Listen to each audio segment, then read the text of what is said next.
Alright, y'all, it's the Adam Smasher live from the multiverse. I've been waiting to do this review since I put out the 6 seconds Demigod and animated review. We finally have our copy of Dark Summer. I finally have it in my hands. Came in a couple of weeks ago, so I can finally re-record this, and we're gonna get into this review. Alright, Streetlight Dark Summer, let's get it.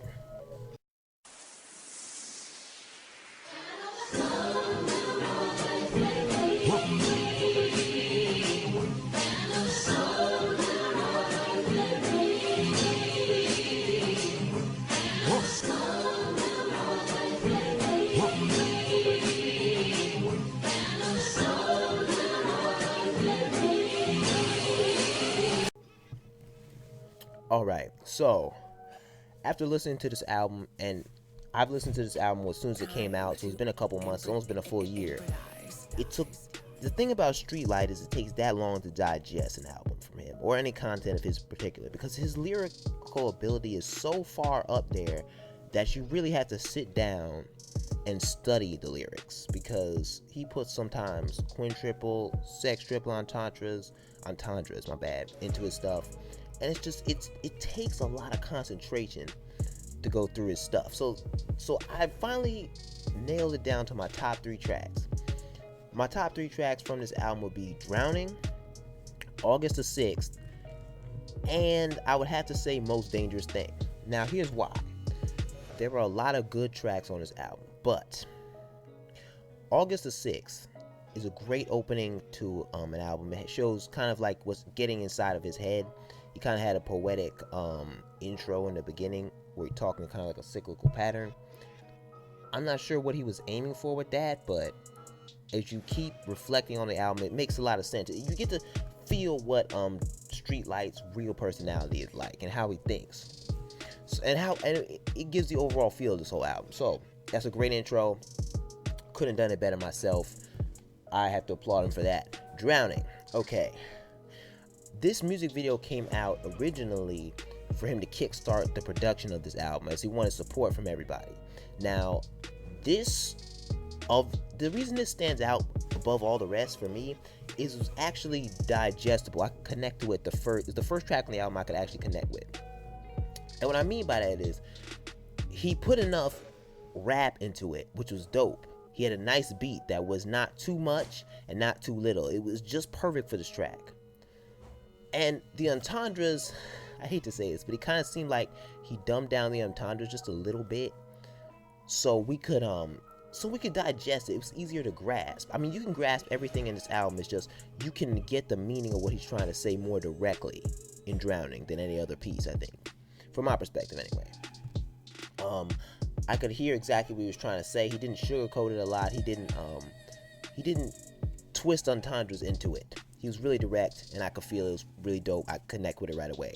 And the music video looks clean. I'll leave a link to that in the description along with his channel and where you guys can get this album. I hope you guys get it for him. Alright, the last track, Most Dangerous Thing. Okay, where to start with this? This track right here sounds like he had a relationship that went bad with a coworker or maybe his girlfriend or something. I don't know. I don't really know Street, but he explains it in storytell detail on how he brought her up to the limelight and helped support her in her musical career and everything. Did all these things for her, and then she turned around and stabbed him in the back. You really have to listen to this to get the juicy details, but he did a really good job with this. He explained it the beauty of this is he explained it so well without calling her name out or spreading shade or too much. He was just reflecting on the fact and things that happened. He was just reflecting on how he felt and what he think he contributed to the situation and everything, and it was really well done. This track really stood out to me because I love a good story, and I can relate to it because, you know, people out here be curving a brother, you know what I'm saying? Anyway, that enough of that. But I really like those 3. Now, don't get me wrong. I gotta mention some of the other tracks because, hold on, let's go back to this list right quick. Okay. Falling Apart.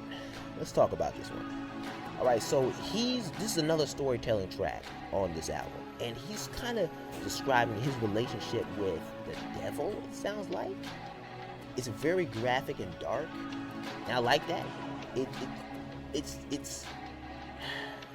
This whole album you had to listen to, but that one really stood out as a runner-up.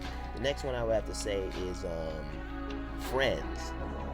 Friends, yeah, okay. This is another track where he's talking about some friends who stab in the back. You know how you can't really trust a lot of people nowadays, because as soon as you start getting famous, or as soon as you start picking up numbers or anything like that, friends change. And he really went into that in detail on this track called Friends. I like that as well. Overall, I love the album. It's good to hear something from Street, because before this album dropped, he went on like a long hiatus to get this project out. And Streetlight, I love to hear from him, but he takes so long to put something out, which I actually understand, because with his level of writing, it would take a lot of time to get something with this much meaning, this many times, with this much information out. Alright, so that's the whole album review in my case. I want to talk a little bit about Streetlight, because not a lot of people know him. See, 6 Seconds is very famous. Well, not very famous, my bad. He's more famous than Streetlight at this point. And Streetlight and 6 are good friends.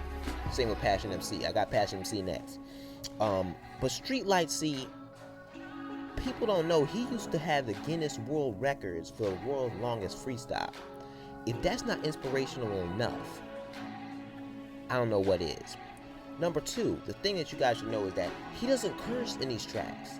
He doesn't curse on his channel. And I can appreciate that.